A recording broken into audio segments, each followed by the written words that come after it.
Hi everyone, I thought I'd just come in and check, see how everyone is doing at the moment. We're on day 8 of 2025, so wanted to check in and see what everyone's goals are and how they're doing.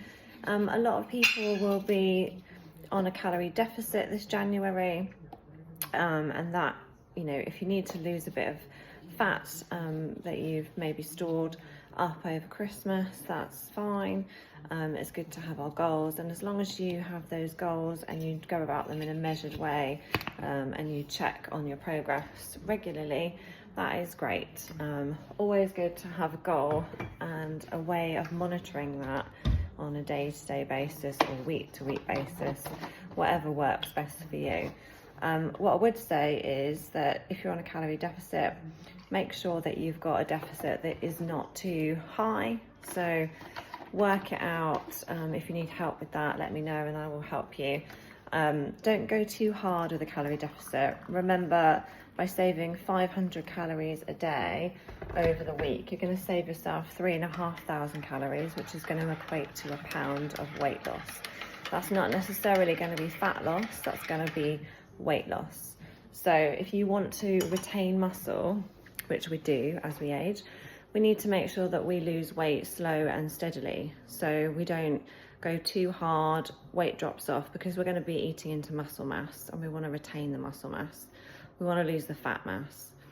Also, if you've been eating, salty foods, high carbohydrate foods, sugary foods, drinking alcohol, your body is going to be inflamed, it's going to hold on to more water weight.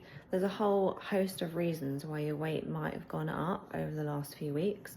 Don't stress about it, don't get into a panic. It's totally normal if you've overindulged or you've enjoyed a holiday. You can get back on track. Don't go too heavy on the calorie deficit, like I say, because that often means that people come unstuck.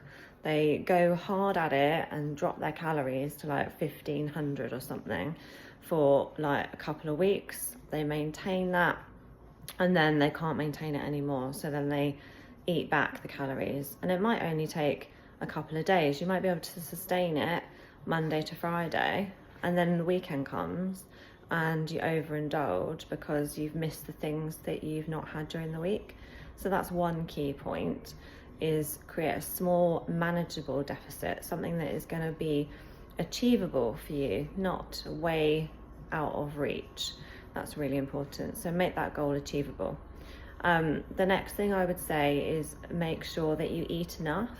So a lot of people that are on a fat loss plan, they don't eat enough. They eat too few calories. You can eat high volume of lots of vegetables, fruits, nutritious things that you can add to your diet. Think about calories not all being what they seem, if that makes sense. So yeah, you probably could have some cereal for breakfast, that's fine. You might get quite hungry quite soon after. So if you made a choice that was a little bit more effective in terms of keeping you fuller for longer with protein and fiber in it, that will serve you well. And if you eat sort of 3 good meals like that a day, including all your food groups, load up on the veggies, because you can eat loads of that for really few calories.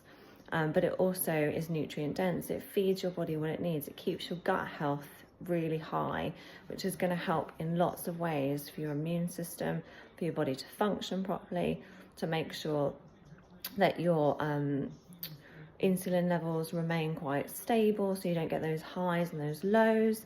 Obviously, we are going to have peaks and troughs as we eat, because that's what happens, that's what our body does. But if you're having stuff that's going to spike your sugars too high, then it's going to make you hungry quicker and want something else quite soon after. So choosing other things that are going to keep you fuller for longer is going to enable you to eat well throughout the day, make sure that you're full and satisfied, but also you'll find it has an effect in the evening, and you'll probably find, I'm going to sneeze, If you eat really well during the day in terms of nutrient density, protein, fibre, keeping those things high, not excluding carbohydrates or anything like that, maybe just cut back on some sugars that are in your diet if you feel you need to, then you'll find that when the evening comes, because you've eaten really well throughout the day and you've kept really well fueled and you've got more energy, you'll find that you'll probably want to snack less when you're, or maybe sat on the sofa in the evening for a couple of hours.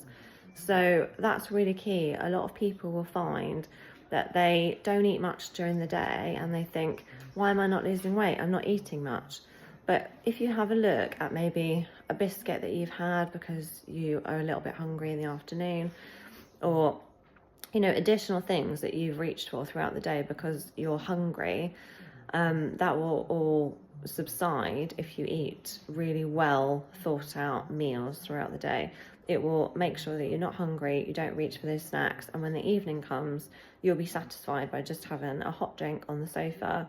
By all means, if you want a piece of fruit or a yogurt or something like that, then that's really good to get into those kind of habits where you're eating highly nutritious foods that are going to help you. Whilst we can do calorie deficit to a point, and it's really,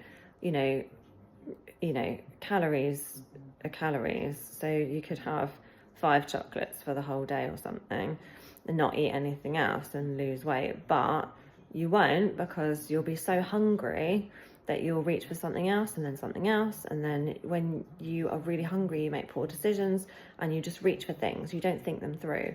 So if you can think things through, plan ahead, include lots of really good protein and fibre in your diet, as well as whole grain carbohydrates, that is really beneficial for you in your body. If you want to know more and you want a more in-depth conversation about your specific nutrition and what you want to achieve and how I could help, I can definitely help. We can have a conversation and signpost you. I can't do meal plans and stuff like that, and I don't think that's really beneficial to people, because they need to make sure that they eat the foods they love and they enjoy, not what I'm going to tell somebody. And I'm also not a dietitian, so I can't do that anyway. Everybody needs to find their own way and what works for them. But if you're in a calorie deficit diet for January or for a few months, because it takes a long time, it's a process, just do it really sensibly. And if you want help on how to make it sensible and achievable with your goals, then get in touch, because I'm really good at helping people with their goal setting. I've helped loads of women, make sure that they have their goals in sight. We work on them together, make it really achievable. We monitor it, we progress check it. And people have really good success. They've lost a lot of fat and built muscle because we've created the right programs. So if you want to know more, give me a shout, or if you just want to have a chat, obviously we can. But yeah, hopefully that's helpful. Don't go boom or bust, all or nothing in January, because it isn't going to help you.